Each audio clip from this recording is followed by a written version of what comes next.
শ্রেষ্ঠ বাক্য হতে পারে? দেখেন কত কম্প্রিহেন্সিভ। আল্লাহ শিখাই দিলেন, পড়ো রব্বানা আতিনা ফিদ দুনিয়া হাসানা ওয়া ফিল আখিরাতি হাসানা ওয়া কিনা আযাবান নার। আল্লাহ, তুমি এই দুনিয়ার সব কল্যাণ আমারে দাও, আখিরাতের সব কল্যাণ আমারে দাও, আগুনের শাস্তি থেকে আমারে বাঁচিয়ে দাও। পড়ে না আমিন? তো আপনি দুনিয়ার সব কল্যাণ নিলেন, আখেরাতেরও নিলেন, গাছেরটাও খাইলেন, তলারটাও কুড়াইলেন, রাখলেন কি? সবই তো চাইছেন। এই দোয়াটার মধ্যে দুনিয়ার কোন দোয়া বাকি আছে? কথা বলেন। রব্বানা আতিনা ফিদ দুনিয়া হাসান, আল্লাহ দুনিয়ার সব কল্যাণ লাগবে। ওয়া ফিল আখিরাতি হাসান, আল্লাহ আখিরাতের সব কল্যাণ লাগবে, আগুনের শাস্তি থেকে বাঁচানো লাগবে। তো আপনি বাকি রাখছেন কিছু?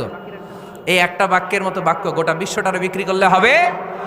এজন্য কোরআনের দোয়াগুলো আমরা বেশি বেশি পড়বো, ইনশাআল্লাহ। পড়েন। দোয়া করার কিছু আদব আছে। অজু অবস্থায় দোয়া করবেন, কেবলা